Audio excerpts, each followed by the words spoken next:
Welcome to everybody in.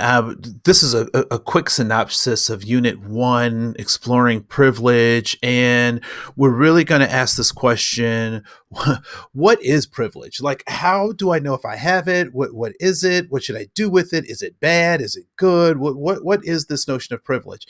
And so, let's just launch into that.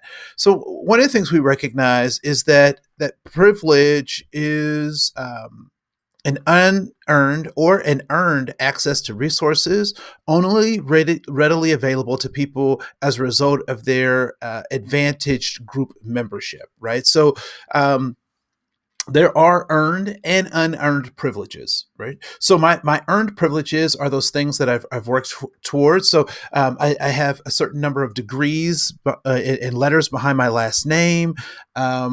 I have worked to get a certain status in an organization or in a club or a group. So these achievements have given me access to certain things, right? So those are my earned privileges. But then there are also unearned privileges that are things that typically I have not had a whole lot of control over, right? So I'm 6'2", I am a cisgendered male, I am I am I have advanced degrees, and so and I'm mildly attractive and extremely humble. Um, but those are things that have given me advantages or privileges in our society. And so one of the things we have to recognize is that although we have these earned and unearned privileges, if we don't recognize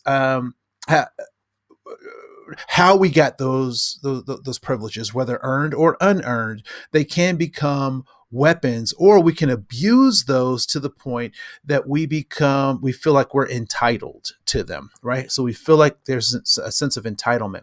And one of the things we have to recognize is that that that privilege is not an off and on switch, right? You don't either have it or not have it.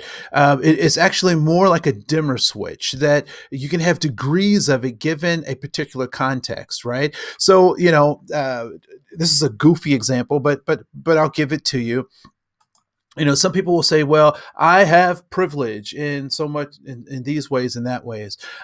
However, the privilege is really based on the context that you're in. And so you may be privileged in these other areas, but if you come to my neighborhood where I know the streets and I know the people and I'm engaged, I have relationships, your privilege might not get you very far in terms of being able to get things done, right? So we have to recognize that context plays a great role in this idea of what privilege is. And so you'll hear people say, well, I worked for this, or nobody's ever given me anything.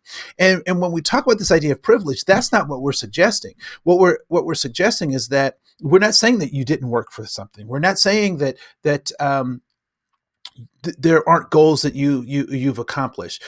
But what we are suggesting is that given our social structure, given the way that we've set up some of our systems, there may be things and ways that are easier for some people to get access to than there are for other people to get access to. And so we'll spend a bit more time talking about this idea of privilege not being a flip switch. And so when we think about this notion of privilege, privilege is, or it can be, earned and unearned. It can be a state of membership. It can be a perception of entitlement and disenfranchisement. So if you're a part of the so-called privileged group, you feel entitled. You may feel entitled, but if you're not, you may feel disenfranchised. Advantages, what you think of as normal, or how you treat the idea of normal.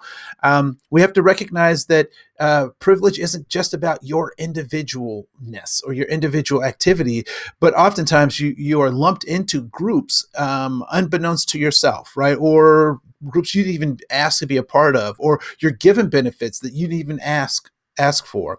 And a really good example of that is being able to find hair care products, right? So So I'm African American, and what I would say is that my hair care products in kind of traditional stores are far and in between to find. Um, and again, it's a small example, but it's one that's pretty profound, right? And so we have to recognize the role that privilege plays in even simple things like that.